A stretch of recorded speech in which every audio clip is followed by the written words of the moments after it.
Antud organisatsioon on tõstnud viimase aasta jooksul Eesti Üliõpilaskondade Liidu sõnumite tõsiseltvõetavust avalikkuses ja riiklikult, seistes koos EÜL-iga tasuta kõrghariduse säilimise eest. Nad on olnud heaks koostööpartneriks ürituste korraldamisel ja rahvaalgatuse eestvedamisel ning suhtunud EÜL-i kui võrdväärsesse partnerisse.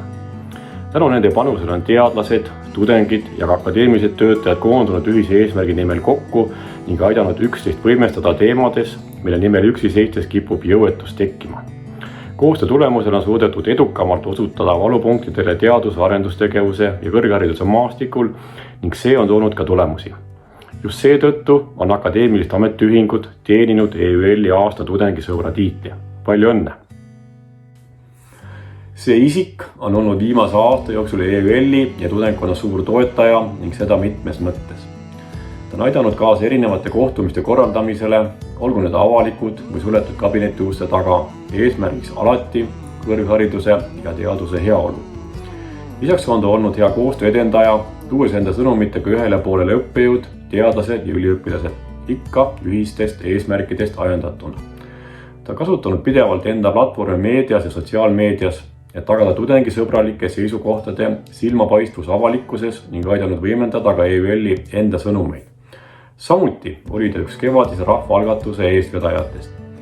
Käesolevaga kuulutame aasta tudengisõbraks Andi Hektori. Palju õnne!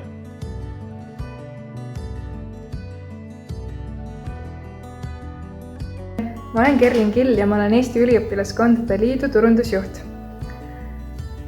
Tudengi esindamisega tegelesin aktiivselt aastatel 2017 kuni 2020, mil olin TalTechi üliõpilaskonna juhatuse esimees. Ja sel ajal lõin aktiivselt kaasa ka Eesti Üliõpilaskondade Liidu volikogu töös ning üldkoosoleku töös. EÜL-i aasta esindaja aukiri omistatakse üliõpilasaktivistile, kes on panustanud märkimisväärselt üliõpilaskondade või EÜL-i kui esindusorganisatsiooni toimimisse ja arengusse. Selle aasta tunnustatav on oma üliõpilasesinduse aktiivne liige, alates 2019. aastast tegev oma kõrgkooli nõukogus ning 2012. aastast ka üliõpilasesinduse esimees. Kõrgkoolis olulised teemad tuuakse tema juhtimisel esile, kaasates üliõpilaste arvamusi kõikidest osakondadest. Ettepanekuid kõrgkooli juhtkonnale esitab ta konstruktiivselt ja lahendusi pakkudes. Viimastel aastatel on tänu üliõpilasesinduse tegevusele tõusnud näiteks üliõpilaste vastamisaktiivsus õppeainete tagasiside küsitlustele, aktiivselt tehakse ettepanekuid kõrgkooli keskkonnasõbralikumaks toimimiseks ja palju muudki. Võib julgelt öelda, et tänu tema initsiatiivile on üliõpilaskonnas saanud oluliseks sport. Tudengid tõmbavad varasemast hoopis tihedamini selga spordisärgi ja suunduvad teiste kõrgkoolide tudengitega mõõtu võtma. Praegu on tema eestvedamisel valmimas ka kõrgkooli teklite kujundus. Sealjuures on üliõpilaskonna ühtne sümboolika just üliõpilaskonna soov ja initsiatiiv ning viitab tugevalt kogukonna tundele, mille loomisel on üliõpilasesindus teinud palju tööd. Noore disainerina disainib ta julgelt Pallase üliõpilase elu, julgeb alati sekkuda üliõpilaskonna huvide nimel positiivselt kõrgkooli arengusse ja juhindub väärtustest, mis hoiavad Pallase kogukonda koos. Daamid ja härrad, aasta esindaja on kõrgema kunstikooli Pallase üliõpilasesinduse esimees Andre Maisväli. Palju õnne!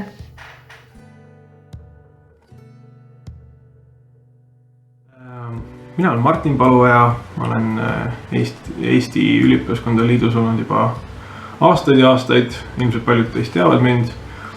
Praegu töötan ma Euroopa Üliõpilasliidus võrdsuspoliitikate koordinaatorina ja siis eelmisel aastal oli minu suureks auks pälvida EÜL-i hõbemärk.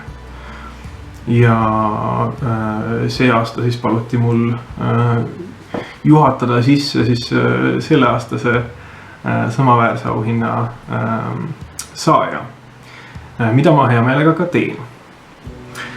Hõbemärgist rääkides, hõbemärk on EÜL-i autasu, mis antakse Eesti üliõpilaskondade hüvanguks tulemusliku ja aktiivse tööga silma paistnud üliõpilasele või üliõpilaskondade ees suuri teeneid omavale isikule.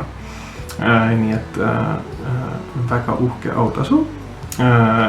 Ja kui me räägime siis sellest inimesest, kes sel aastal selle märgi pälvis, siis ma arvan, et kellelgi ei tohiks olla küsimust või kahtlust, et ta on selle märgi vääriline. Tunnustatav panustas aastatel 2016 kuni aastal 2020 aktiivselt üliõpilasliikumisse. Nende 4 aasta jooksul oli ta oma ülikooli siis, üliõpilaskonna juhatuses, ülikooli senatis ja komisjonides ning ka EÜL-i avaliku poliitika nõunik. See nüüd natukene spoilis selle lõpu üllatuse, aga okei. Tema töö on kõrghariduses olnud alati suunatud sotsiaalvaldkonna hüvanguks. Erivajadustega tudengite ning rahvusvaheliste tudengite heaolu, üliõpilaste sotsiaalsed garantiid ning sooline ja seksuaalne ahistamine kõrghariduses. Kuid ka doktoriõppe reform on olnud need valdkonnad, mille arendamisse ta on panustanud.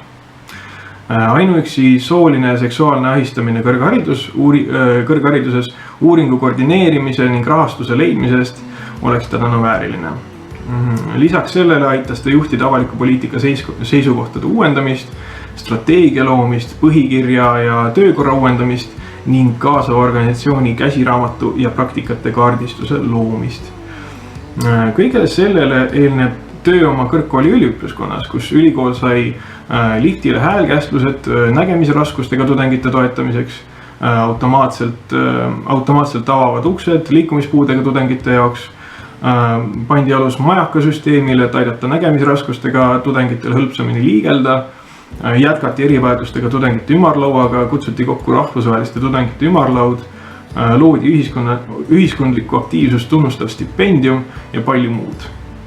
Tegemist on äärmiselt kõrge töövõimega inimesega, kelle mõistus lõikab uskumatult kiiresti. Ja kui nüüd skriptist kõrvale kalduda hetkeks, siis olles selle inimesega olnud väga lähedane sõber juba aastaid ja tema siis kursusekaaslane läbi oma õpingute, ma võin öelda, et ta on tõepoolest erakordne inimene siin meie riigis, erakordne inimene meie üliõpilasliikumises ja üliõpilastel Eestis on olnud tohutult vedanud, et me saime nii-öelda siis, et me saime temaga koos töötada ja et ta panustas oma tohutut kapatsiteeti siis üliõpilaste elu paremaks tegemisse. Nii, nüüd siis trummipõrin ja EÜL-i hõbemärk omistatakse Eva-Liina Kliimannile.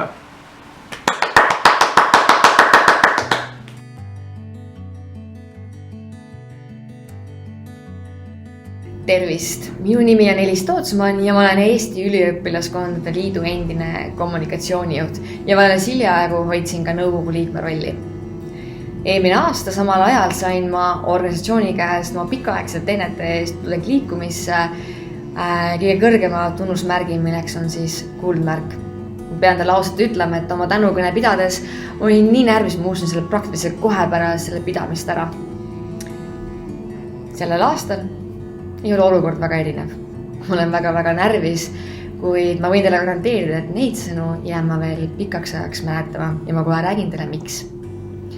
EÜL on välja andnud 54 teenete, hõbe ja kuldmärki ning saajate seas on märkimisväärne hulk avaliku sektori tipptegijaid, kelle haldusalasse kuulub nii transpordivaldkonna, haridus- ja kultuuripoliitikate, siseturvalisuse ja paljude teiste valdkondade kureerimine.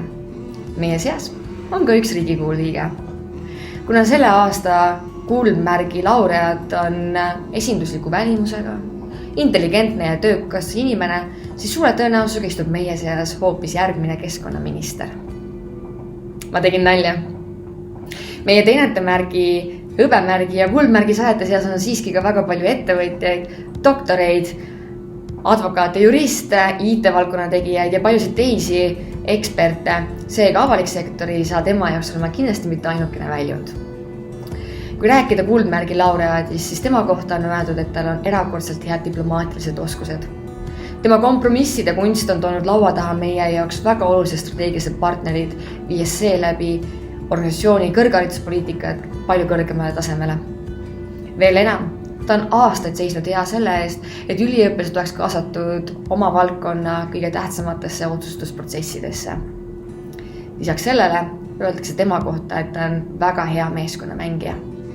Ta ei ole mitte ainult kirglik igas tegevus, mida ta endale ette võtab, vaid ka ta on inspireeriv ning oskab inimesi endaga kaasa tõmmata.